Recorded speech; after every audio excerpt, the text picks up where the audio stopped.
Hello everyone. Today I just wanted to show you a short sort of tutorial on mixing watercolor paint and just how to tell if your paint, if it's going to go on your paper and be dark or light. Sometimes it's really hard to tell, especially if you're not used to watercolors. So you can see on my palette I have this puddle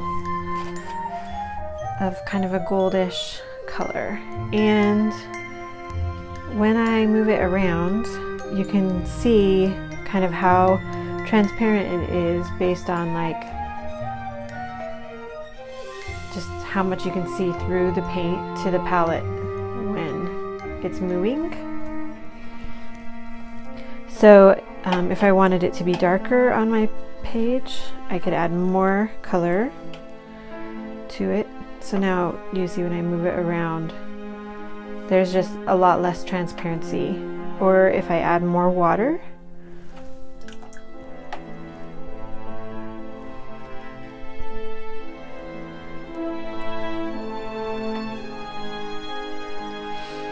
when I move that around, it's really looking transparent. So one thing to note is, regardless of whether you're trying to make a dark color or a light color, you want to kind of have a big soupy puddle so that you have a lot of paint to draw from and you can keep your paper wet as you're working, as you're doing a wash. So for more about that, watch my video on how to do flat watercolor washes. So I'm going to show you the difference now on the paper. So this one, it's a little bit more transparent. You saw me add all that water. And I have this piece of paper and I'm just going to paint it on.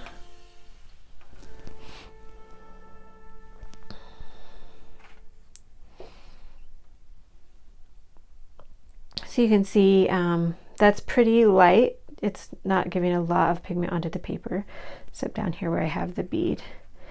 So now if I add more color, and if you're curious, I'm just using yellow ochre right now. So if I add more color, you can see now in this, when I move the brush around, it's not as transparent on my palette.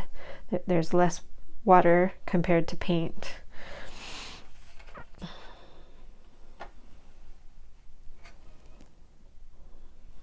That might have been a bad example. Let me move it again over here. So adding more color, mixing.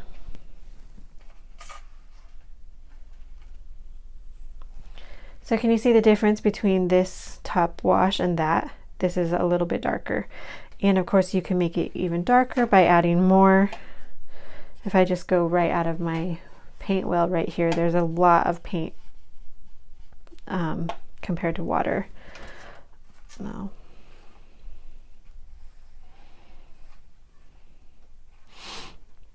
So I don't know if you can tell that on the camera. We'll let these swatches dry for a minute and I'll show it to you with another color.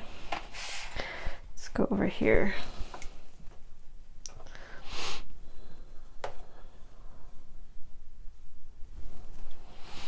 So I'm just going to use ultramarine blue plus whatever this is left over from the last time I was painting.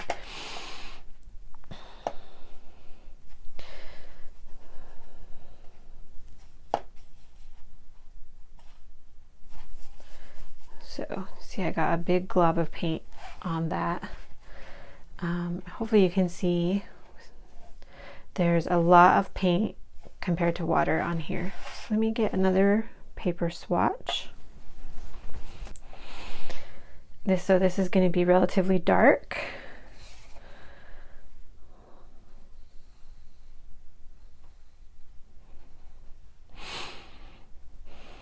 So there's that. If I pull it right off of basically right out of the tube, let me show you that. Okay, it's hard to tell the difference. We're going to let it dry. So I'm going to do that. I'm going to add more water to this.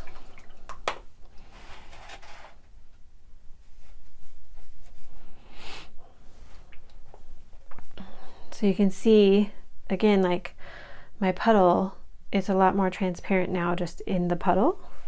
As I move the brush around, you can see how, so it's hard to tell over here where it's all puddled up, that it's not as dark as it was, but up here, like, so when I move the brush and see how it moves, you can see, I don't know if that makes sense.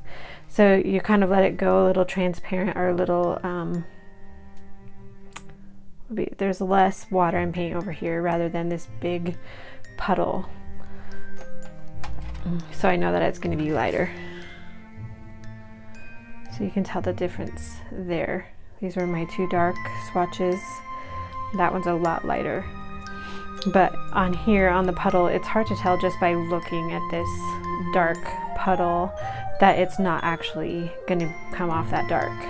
So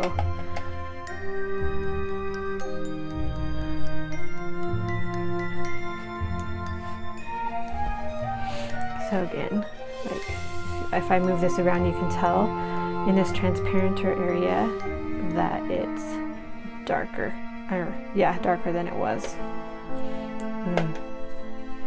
Add more paint, you can see that that's darker. So hopefully that makes sense. Show you this gold swatch now that it's drying a little bit. It's still pretty wet, but you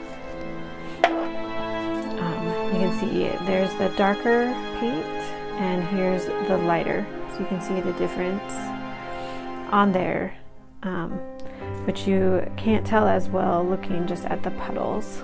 So hopefully that helps and makes sense. If you have any questions about it, go ahead and comment below, and if this was helpful, I hope you'll give the video a thumbs up and have fun painting your watercolors.